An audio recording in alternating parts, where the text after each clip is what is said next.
ఇంకా ఎంత దుర్మార్గం తెలుసా మీకు? చూడుర్రి. Big breaking news. బాన్స్వాడలో దొంగ నోట్ల కలకలం. సర్పంచ్ ఎన్నికల్లో 500 రూపాయల దొంగ నోట్లు పంచిన కాంగ్రెస్ సర్పంచ్ అభ్యర్థి. ఆఖరికి హత్యలు చేసి సర్పంచ్లకు గెలవాలనుకున్నారు కాంగ్రెస్ వాళ్ళు. డబ్బులు పంచి గెలవాలనుకున్నారు. రిగ్గింగ్లు చేసి గెలవాలనుకున్నారు. బీఆర్ఎస్కు పడ్డ ఓట్లు మురికి కాలువల్లో పారేసి ఈ ఎన్నికల అధికారులతో కుమ్మక్కై గెలవాలనుకున్నారు.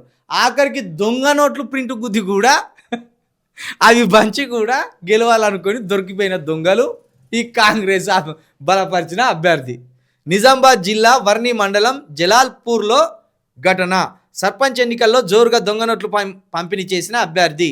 ఆ నోట్లతో కెనరా బ్యాంకులో క్రాప్ లోన్ వడ్డీ చెల్లించేందుకు వెళ్ళిన రైతు అవి దొంగ నోట్లుగా గుర్తించి వెంటనే పోలీసులకు సమాచారం ఇచ్చిన బ్యాంక్ అధికారులు రైతును పట్టుకొని విచారించగా బయటపడిన భాగోతం.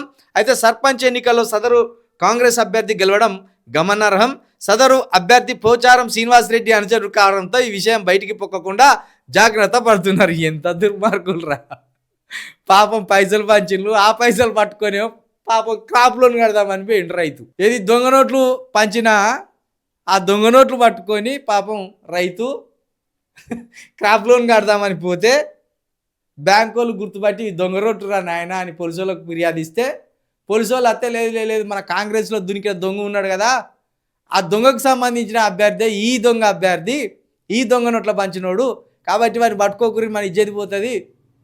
నిన్ననే ముఖ్యమంత్రి గారు ప్రెస్ మీట్ పెట్టి మా దాంట్లో ఎవరు చేరలేదు అన్నాడు. సరే, ఇప్పుడు రేవంత్ రెడ్డి గారు పోచారం శ్రీనివాసరెడ్డి గారు మీ కాంగ్రెస్ ఎమ్మెల్యే కాదు. పోచారం శ్రీనివాసరెడ్డి గారు మీ కాంగ్రెస్ ఎమ్మెల్యే కాదు. ఈయనను అరెస్ట్ చేసే దమ్మున్నదా? ఈయన బలపరిచిన అభ్యర్థి అభ్యర్థిని సర్పంచ్ గెలిచినోని అరెస్ట్ చేసి దొంగ నోట్లు ఎక్కడికి వెళ్ళి వచ్చినాయని అరెస్ట్ చేసే దమ్ముందా? ఈ పోలీస్ ఆయన ఏం చెప్తాను నిన్న. బ్యాంక్ మేనేజరు, ఈ కెనరా బ్యాంక్ మేనేజరు నిన్నటి దినమున వాళ్ళ బ్యాంక్ వచ్చినట్టు ఎవరైతే మన కస్టమర్ ఉన్నారో నేరంలో చిన్న స్థాయిలో అని క్రాప్ లోన్ పేమెంట్ చేయడానికి వచ్చిండు. తను తీసుకొచ్చినటువంటి డబ్బులు 500 రూపాయల నోట్లు 417 టోటల్ అంతా ఫేక్ కరెన్సీ అంట. వాళ్ళు నిర్ధారించుకొని నాకు పిటిషన్ ఇచ్చింది. దరఖాస్తు ఇస్తే నేను కేసు రిజిస్టర్ చేసినాను. అంత అద్భుతంగా చెప్పిండు కదా. మరి ఇప్పుడు కేసు ఫైల్ చేస్తారా? పోచారం శ్రీనివాసరెడ్డి ఏ పార్టీలో ఉన్నాడు, బీఆర్ఎస్ దొంగ పార్టీ అని నిరూపించాలంటే ఈయనను అరెస్ట్ చేయరు, సర్పంచ్గా గెలిచిన అరెస్ట్ చేయరు.